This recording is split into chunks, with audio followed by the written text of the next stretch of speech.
नमस्कार दोस्तों, आज के इस वीडियो में मैं रिव्यू करने वाला हूं एक स्मॉल कैप फंड के बारे में जिसका नाम है Canara Robeco small cap fund direct growth plan. आज की इस वीडियो में हम लोग जानेंगे कि अगर आप लोग इसमें एसआईपी करते या फिर लमसम करते आज से 5 साल पहले तो आपको क्या रिटर्न इसमें मिलते, और लास्ट में हम लोग जानेंगे कि आज 2024 या फिर आने वाले 2025 में क्या आप लोगों को इसके अंदर कोई न्यू इन्वेस्टमेंट स्टार्ट करनी चाहिए या फिर इसे आपको अवॉइड करना चाहिए। तो चलिए शुरू करते हैं सबसे पहले इसकी बेसिक डिटेल्स के बारे में। जैसा कि मैंने आपको इसका नाम बताया, इसका नाम है Canara Robeco small cap fund direct growth plan. इसकी जो लॉन्च डेट है वो थी 15 फरवरी 2019 को और इसकी फंड साइज है 12,590 करोड़ का। इसकी एनएवी है 44 रुपए 43 पैसे की और मिनिमम एसआईपी आप इसमें शुरू कर सकते हैं 1,000 रुपए से। एक्सपेंस रेशियो इसका होगा 0.44% का और होल्डिंग्स है इसमें 96 स्टॉक्स की।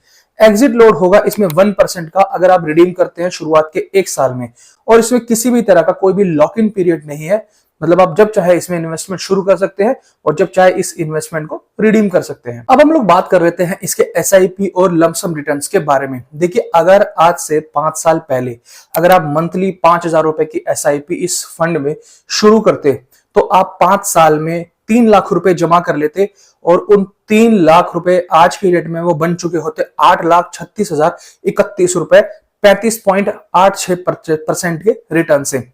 और अगर मैं बात करूं लमसम की, तो मैं एसआईपी को लमसम से मैं कंपेयर करता हूं तो 5 साल में अगर आपने 3 लाख रुपए एसआईपी में डाले हैं तो अगर 3 लाख रुपए 5 साल पहले अगर आप लमसम एक ही बार में कर देते तो वो आज की डेट में बन चुके होते आपके 13,88,438 रुपए 35.86% के हिसाब से। तो दोस्तों, ये तो हो गया इसके एसआईपी और लमसम का डिफरेंस कि कितना फर्क पड़ जाता है अगर आप एसआईपी करते हैं या फिर लमसम करते हैं किसी भी फंड में। अगर आपको इसमें डिटेल पर वीडियो चाहिए कि आपको एसआईपी करनी चाहिए या फिर लमसम करना चाहिए म्यूचुअल फंड में, तो आप लोग कमेंट सेक्शन में अपना कमेंट डाल सकते हैं, मैं इस पर एक डेडिकेटेड वीडियो आपके लिए बना दूंगा।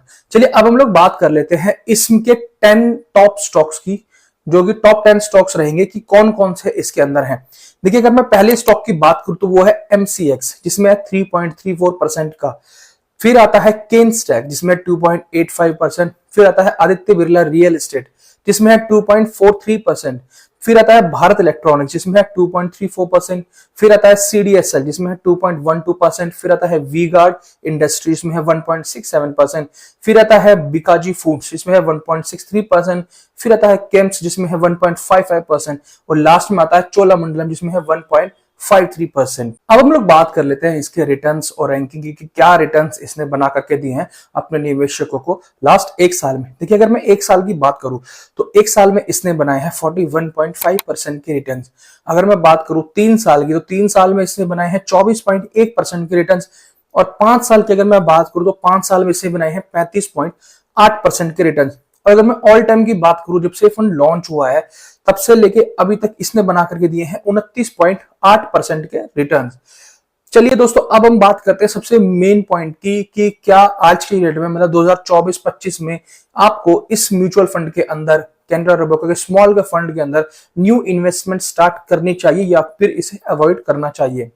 देखिए, स्मॉल कैप फंड्स एक ऐसा फंड होता है जो कि जब मार्केट गिरती है तो बहुत तेजी से नीचे जाता है, और जब मार्केट में बढ़त आती है, जब मार्केट बढ़ती है तो ये बहुत तेजी से भागते हैं। कहने का मतलब होता है कि स्मॉल कैप फंड चाहे कोई भी हो वो वॉलेटाइल रहता ही रहता है और थोड़े टाइम के लिए हो सकता है कि अंडर परफॉर्म भी करने लग जाए।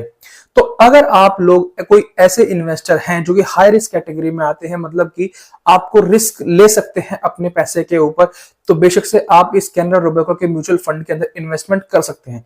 या फिर आप एक ऐसे इन्वेस्टर हैं जिसके पोर्टफोलियो में 4 से 5 स्मॉल कैप फंड हैं, तो उनमें से आप एक इसको भी कंसीडर कर सकते हैं।